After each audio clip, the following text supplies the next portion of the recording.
the historians, all of the historians, the Orientalists, the Muslim historians, all of them, all agree that he was the greatest ruler of this earth at that time. The greatest ruler of this earth at that time. And his city was the greatest of cities. We're talking about Qurtuba. It was the greatest of the cities in all of the world at that time. Nothing on this earth could ever match that city and that king in his greatness. What about Yusuf ibn al-Ashbil? As the ulama have said, he is one of the most righteous and pious mujahideen of Spain. And what about Abu Bakr ibn Umar al-Lantuni? Abu Bakr ibn Umar al-Lantuni, wallahi subhanallah, he was an amazing mujahid. 15 countries in Africa he brought Islam to. 15 of the countries, brothers who are Muslims from Africa, owe their Islam to this man, Abu Bakr ibn Muhammad al-Lantuni.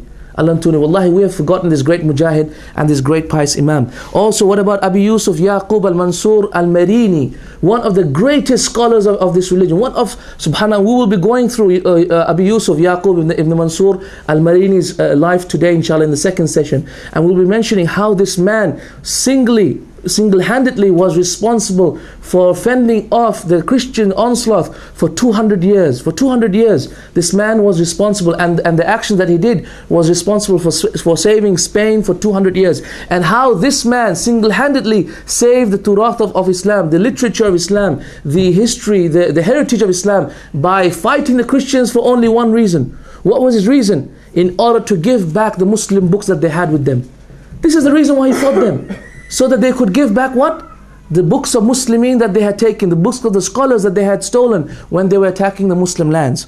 Also, what about when we talk about, for example, Masjid al-Qurtuba, which was the largest mosque ever at that time, the grandest and the largest mosque with 12,000 circles at that time, each circle having an alim, 12,000 alim with every circle on the head of every circle, and every alim had students with him. SubhanAllah, imagine that. Imagine 12,000 circles at a given time. Wallahi, in this mosque of ours, we only have one lesson. And if we had two lessons at the same time, people would get angry. What is that man doing? Why are they giving lessons? SubhanAllah. But those people, they were so busy gaining knowledge, knowing that knowledge is power. Knowing that knowledge is power, they were so busy gaining knowledge in all different fields. 12,000 different circles of knowledge. Unbelievable. Unbelievable. And in Andalus and in Qurtuba by itself, 700 libraries. 700 libraries. Go to any Muslim land now. How many libraries are there? Public libraries, tell me. These are public libraries. You could borrow books there. And this is subhanallah. You could borrow books. This is Muslim invention. Europe never knew about these things. There were no public libraries at that time. 700 public libraries. How did that happen? How were Muslims so forward thinking that they had 700 public libraries in one city? One city, subhanAllah, perhaps even more than London, I don't know. Perhaps even more than London, but each library had more than a million titles. More than a million titles. Imagine that. Imagine how they were so much into gaining knowledge. So much into gaining knowledge. The question, brothers and sisters in Islam, needs to be asked. Why was there a need to open up Andalus? Why did the Muslimin open up Andalus? What was the need for that?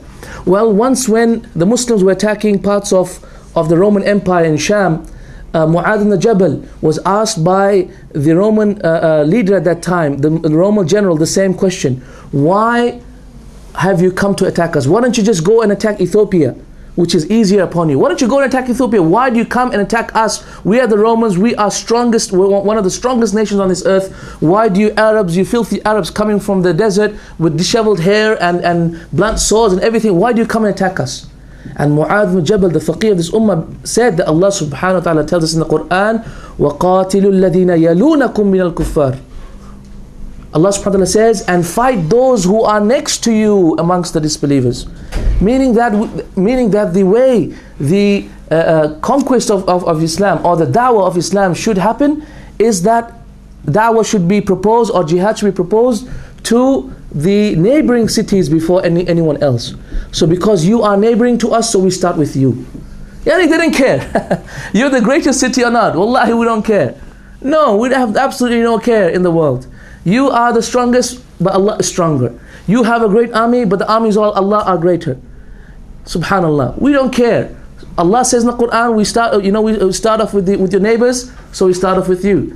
And this is the same reason why the Muslims started off with Andalus. Because at that time, the Muslims had reached all the way up until Maghrib. So they had taken all of North Africa, which was Egypt, and then Algeria and Tunisia, and what else is there, and Morocco.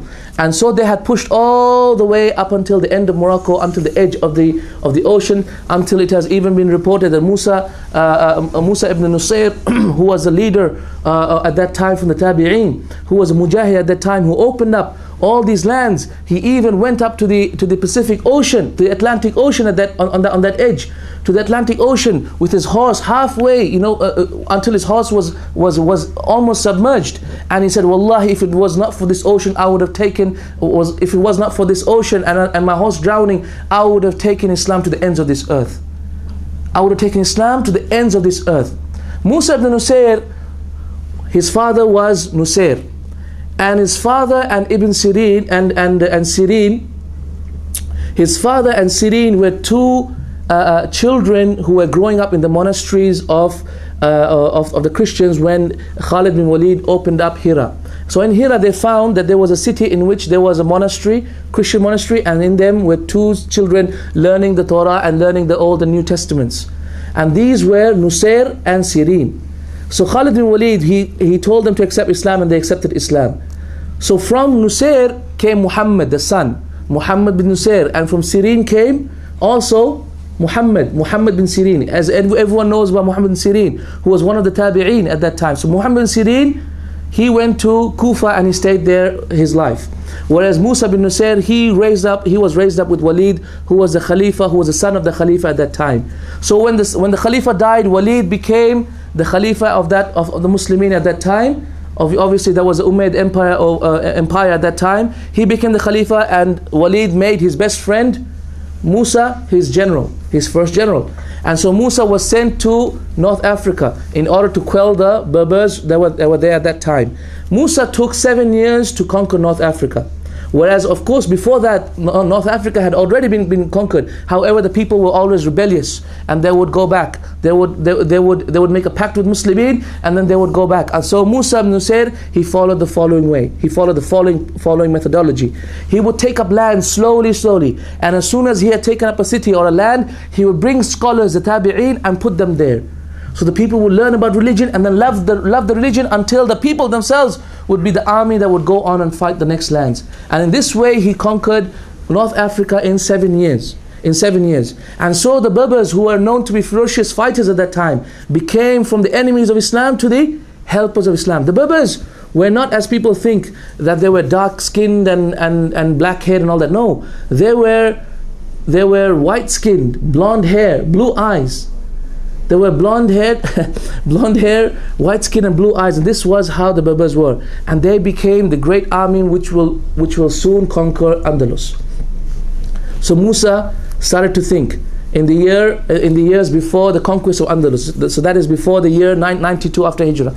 Before that, he started to think, where does he want to go? If he goes south, and that is Sahara Desert, and there is no benefit in that because they're not after land. What are they after? They're after Sukkan, they're after the people. They want to teach the people about Islam, right? And so Musa ibn Nusayr, he decided to go up, and of course up is only Andalus at that time.